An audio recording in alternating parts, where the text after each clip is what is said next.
Okay, so these are some of the issues standing in the way of essentially what people are hoping will be a gold rush, you know, on the ocean's floor. President Lai.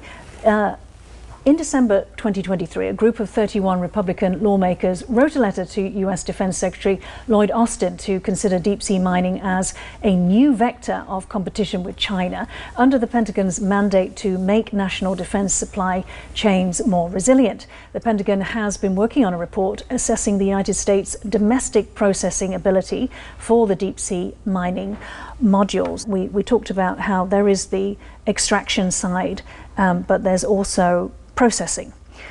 So if the US can break into, this is a large part of the report the Pentagon is preparing, if it can break into the processing side, you know, to what extent do you think that would reduce the vulnerability in defense supply chains, President Lai?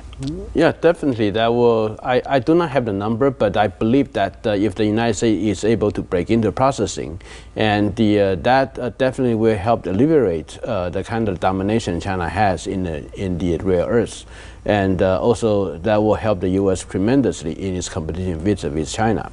But then the issue is that if the United States is not really being able to break into the processing when all the exploitation is on land, then how would the U.S. be able to break into processing when you are doing a more difficult exploitation at sea?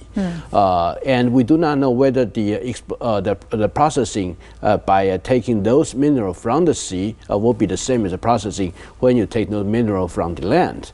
So that's I think the letter itself definitely demonstrates the kind of importance that the U.S. cannot leave behind. The United States need to look at this part to see whether they can find a way to compete